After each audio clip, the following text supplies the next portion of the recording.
Hey guys, we're going to read you another story, and this one's The Little Engine That Could. Chug chug, puff puff, ding dong, the little train rumbled over the tracks. She was a happy little train, for she had such a jolly load to carry. Her cars were filled full of good things for boys and girls. There were toy animals, giraffes with long necks and teddy bears with no necks at all, and even a baby elephant. Then there were dolls with blue eyes and yellow curls, dolls with brown eyes and bobbed heads, and the funniest little toy clown you'd ever seen. And there were cars full of toy engines, airplanes, jacks, picture puzzles, books, and every kind of thing boys and girls could want. But that wasn't all. Some of the cars were filled with all sorts of good things for boys and girls to eat. Big golden oranges and red-cheeked apples, bottles of creamy milk for their breakfast, and peppermint drops and lollipops for after-meal treats. The little train was carrying all of these wonderful things to the little girls and boys over the side of the mountain. She puffed along merrily, and then all of a sudden she stopped with a jerk. She simply couldn't go another inch. She tried and tried, but her wheels would not turn. What were all those good little boys and girls on the other side of the mountain going to do without the wonderful toys to play with and the good food to eat?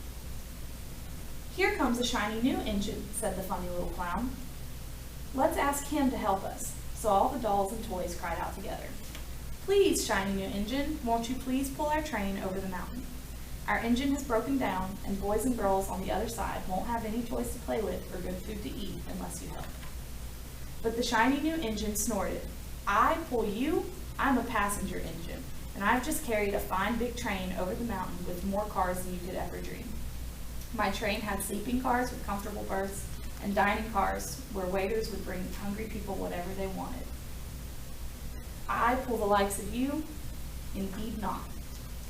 So the train steamed off to the roundhouse, where engines live where they were not busy. How sad the little train and all the dolls and toys felt. Then the little clown called out, "The passenger engine is not the only one in the world. Here's another engine coming, a great big strong one. Let's ask him to help." The little toy clown waved his flag, and the big strong engine came to a stop. "Please, oh please, big engine," cried all the dolls and toys together. "Won't you please pull our train over the mountain? Our engine has broken down, and all the good little boys and girls on the other side won't have any toys to play with or good food to eat unless you help us."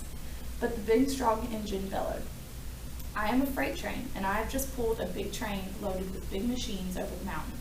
These machines print books and newspapers for grown-ups to read, and I'm a very important engine. I won't pull the likes of you." And the freight engine puffed off. The little train and all the dolls and toys were very sad. "Cheer up," cried the little toy clown. "The freight engine is not the only one in the world. Here comes another. He looks very tired, but our train is so little, perhaps he can help us." So the little toy clown waved his flag, and the dingy, rusty, old engine stopped. "Please, kind engine," cried all the dolls and toys, "won't you please pull our train over the mountain? Our engine has broken down, and all the boys and girls on the other side won't have any toys to play with unless you help us." But the rusty old engine said, "I am so tired, I must rest my weary wheels. I cannot pull even a little train as yourself. I cannot. And off he rumbled to the roundhouse, chugging, I cannot. Then indeed the little train was very sad, and all the dolls and toys were ready to cry. But the little clown called out, "Here is another engine coming, a little blue engine, a very little one, but she will help us."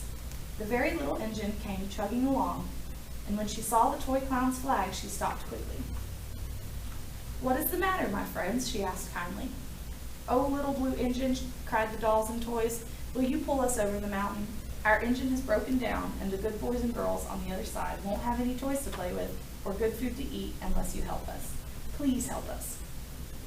"I'm not very big," she said. "They use me only for switching trains in the yard, and I've never been over the mountain.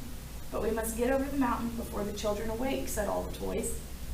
The very little engine looked up and saw the tears in the doll's eyes, and she thought of the good little boys and girls on the other side of the mountain who wouldn't have any toys or good food to eat unless she helped. Then she said, I think I can. And she hitched herself to the little train, and she tugged and pulled and pulled and tugged, and slowly but surely they started off. The toy clown jumped aboard, and all of the dolls and toys began to smile and cheer. Puff, puff, chug, chug went the little blue engine. I think I can, I think I can, I think I can.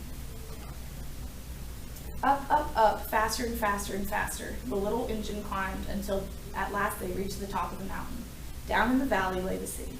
Hooray! cried the funny little clown and all the dolls and toys. The good little boys and girls in the city will be happy because you helped us, kind little blue engine. And the little blue engine smiled and seemed to say as she puffed steadily down the mountain, I thought I could, I thought I could, I thought I could. And that's all.